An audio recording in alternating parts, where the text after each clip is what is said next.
Bonsoir, bonsoir, bienvenue à cette nouvelle première vidéo de 2023. C'est vrai que ça faisait un moment, hein. Ça faisait je sais même plus combien de temps. Mais pourquoi tu t'es arrêté de faire des vidéos, en fait, dis-moi. Tu peux me dire pourquoi tu t'es arrêté de faire des vidéos? Ah oui, mais c'est parce que le temps m'a manqué. Puis vous savez, entre-temps, il s'est passé plein de choses. Il y a eu la sortie des livres, il y a eu plein d'autres activités, donc c'est pour ça que je me suis faite rare. Mais promis, nous sommes en mars, l'année ne fait que commencer et cette année, on va être plus régulier et on va aborder des sujets plus sérieux. Ouais, je sais. Mais je suis sûre que je vais quand même trouver le moyen de vous décrire.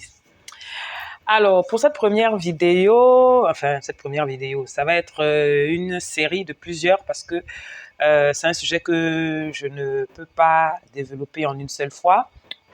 Alors, ça fait plusieurs mois déjà que je réfléchis sur le thème des... Alors, comment je vais intituler ça? Je ne sais pas si je dois dire les blessures intérieures dues à la relation avec le père ou, bon, bref, on va parler de nos papas. On va parler de nos chers paternels et on va parler de cette relation, de ce qu'elle signifie, des conséquences quand ça ne se passe pas bien et puis de comment arranger les choses. Et je vous disais, c'est un sujet qui est tellement vaste que je ne peux pas le débattre en une fois. Donc aujourd'hui, on va essayer de faire ce qu'on peut et puis on verra comment le Seigneur nous conduira pour la suite. Donc, je ne veux pas commencer sans ne pas vous souhaiter une excellente année 2023. C'est vrai qu'on est en mars, mais il n'est jamais trop tard pour bien faire. Et puis, on ne se souhaite jamais trop bonne année. Donc, bonne année 2023. Le Seigneur sait de quoi vous avez besoin. Je prie simplement pour qu'il y pourvoie et pour que vous ne manquiez de rien à ses côtés. Amen. Ouais. J'ai mes notes sur mon... Ok. Alors, le thème, je vais dire, le titre que je vais donner à cette nouvelle série de vidéos, c'est Papa Outé. J'ai été inspirée par la chanson de... Comment il s'appelle déjà? J'ai oublié son nom. Mais je suis sûre que vous connaissez la chanson. Alors vraiment, excusez-moi, hein, je suis pas très... Enfin, ma culture générale ne s'est pas étendue à la chanson, aux stars de la musique et tout ça. Je me suis arrêtée à l'époque Céline Dion. Pour que tu m'aimes encore. Et puis après là, j'ai franchement et sincèrement décroché. Et puis depuis, j'ai des brides d'informations comme ça, mais je ne m'attends jamais. Mais je connais cette chanson, Papa Outé. Je sais que c'est un chanteur belge. Et voilà. Donc, pourquoi en parler? Je le disais au départ, je ne sais pas trop comment le Seigneur va nous conduire, mais pour ce premier volet, je veux essentiellement m'attarder sur la relation du père avec sa fille. Donc, la relation père-fille. Et puis pour les garçons, on verra après, si le Seigneur veut, comment le Seigneur fera. Donc, ce que nous devons savoir, c'est que pour nous les femmes, le père, c'est un repère. C'est vrai que c'est pour tout le monde, mais encore plus pour nous les femmes. On verra dans les détails plus tard pourquoi. En fait, dès la tendre enfance, nous sommes extrêmement attachés à nos mères. Et puis, autour de l'âge de 3, 4, 5, on va dire jusqu'à 6 ans, il y a un détachement qui s'opère. Bon, les psychologues l'expliquent mieux que moi. Je ne veux pas entrer dans ces détails parce que ce n'est pas forcément ce qu'il y a de plus important. Mais ce qu'il faut savoir, c'est qu'à cet âge-là, un peu à l'âge de l'éveil, où on bâtit sa personnalité et son caractère, on se détache de sa mère pour se tourner vers son père. En fait, c'est comme si on découvrait qu'on avait un père. C'est un peu la période de l'affirmation de soi. Et donc, en tant que petite fille, on se tourne vers le père pour commencer à bâtir une relation plus intime et plus proche avec lui. Et c'est à ce moment-là, en fait, que se mettent en place les mécanismes du type complexe d'Oedipe. Bon, Je sais que pour le complexe d'Oedipe concerne plus la relation du garçon avec sa mère, mais comme c'est un terme qui est connu et qui est répandu, je vais l'utiliser aussi pour la relation de la fille avec son père. Vraiment, mon but n'est pas de vous emmener dans des définitions psychologiques ou psychiatriques compliquées. Ce n'est pas ça du tout le but. Le but, c'est de faire les choses le plus simplement possible pour que nous tous, nous puissions nous retrouver et que nous puissions comprendre de quoi il s'agit. Donc, en fait, c'est à cet âge-là que le lien avec le père commence à se tisser. Et pour nous, les jeunes femmes, les mères célibataires, vous remarquerez que c'est à cet âge-là que les enfants commencent à poser des questions sur leur papa, commencent à s'interroger et commencent à vous interroger. Donc, c'est vraiment l'âge où il y a cette relation quasi fusionnelle qui se crée. Et c'est quelque chose qui est très important parce que la relation que la petite fille a avec son père est en fait ce qui va déterminer la jeune femme qu'elle va devenir demain. C'est ce qui va déterminer la relation qu'elle aura avec le sexe opposé plus tard en fait. Donc c'est pourquoi il est très très important pour la petite fille de bâtir une relation stable, une relation équilibrée, une relation épanouie avec son père. Et bien sûr, ça coule de source que lorsque cette relation ne sera pas, bonne, lorsque cette relation sera inexistante, ben, il y aura des conséquences qui vont influencer la vie de la jeune femme que cette petite fille deviendra demain. Alors, ce que je vais partager avec vous cet après-midi, en fait, c'est la place que le père occupe dans la vie de sa fille.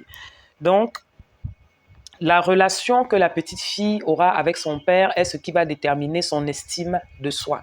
Parce que le regard que notre père porte sur nous est extrêmement important. Se sentir valorisé, aimé, protégé, câliné, complimenté, encouragé par son père est ce qui va bâtir notre estime de soi. Plus que la relation que nous aurons avec notre mère.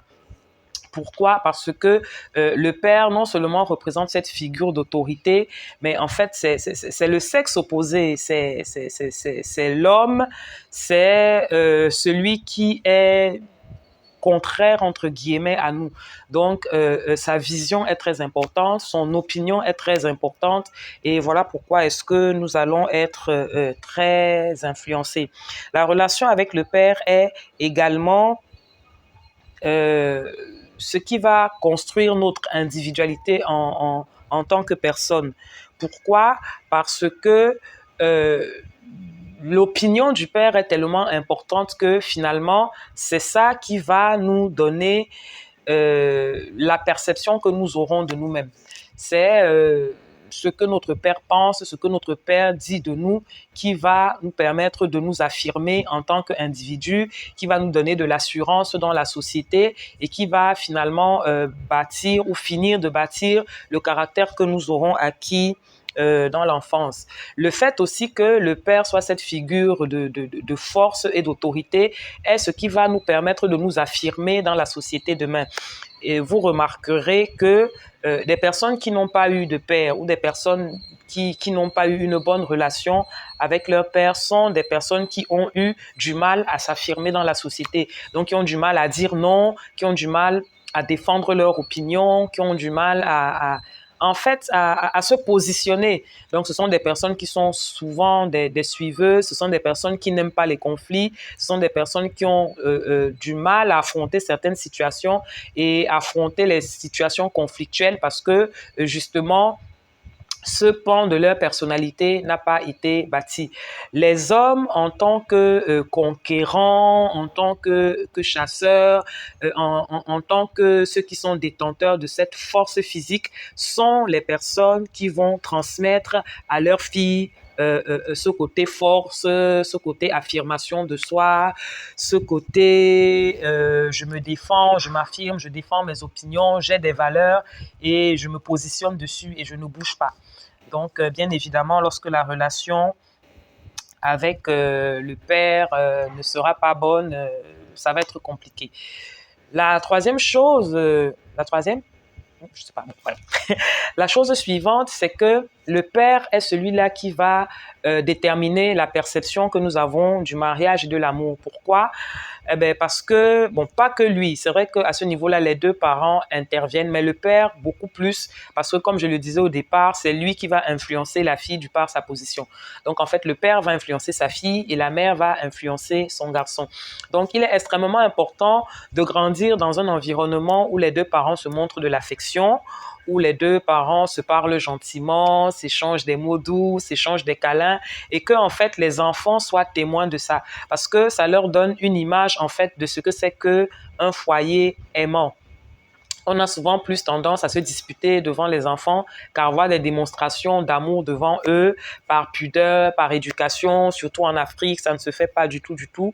De mémoire comme ça, je ne sais pas si j'ai vu un jour mes parents s'embrasser, je ne sais pas si j'ai vu un jour mon père avoir un geste tendre, je ne me souviens même pas l'avoir entendu un jour faire un compliment à ma mère.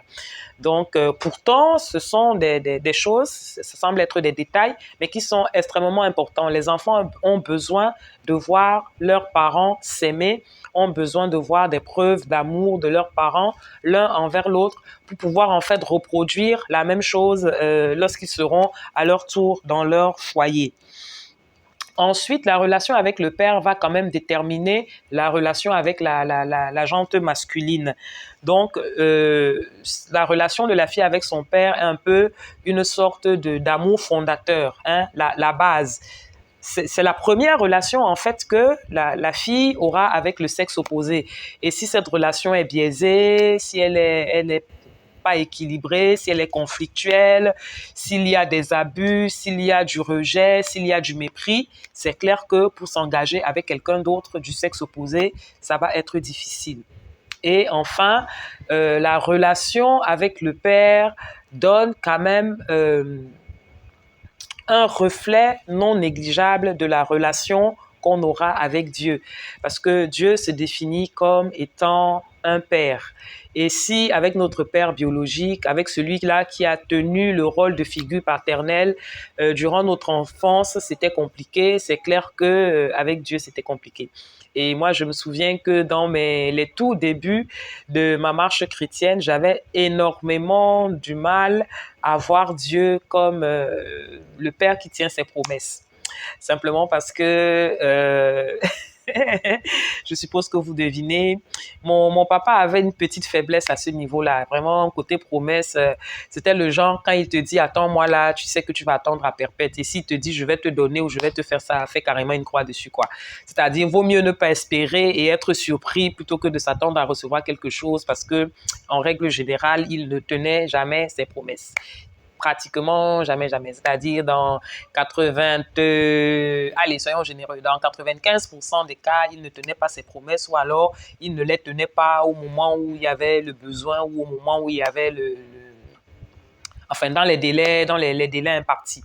Donc, quand j'ai connu Dieu, vraiment, j'avais énormément de peine à croire que Dieu tient ses promesses. Alors, vous me direz, oui, mais c'est Dieu, mais comment est-ce que tu peux penser que, alors que Dieu est Dieu? Oui, c'est vrai, Dieu est Dieu, mais la relation avec le Père a une influence, qu'on le veuille ou qu'on ne le veuille pas. Ça va nous influencer, ça va nous toucher. Moi, j'ai eu une enfance merveilleuse. Hein. Je suis pas du tout en train de dire que j'ai été malheureuse dans mon enfance et tout. Non, loin de là. J'ai eu une super enfance. J'étais un enfant gâté, choyé, aimé. Mais personne n'est à l'abri. Donc, ça ne concerne pas que des personnes qui ont souffert de...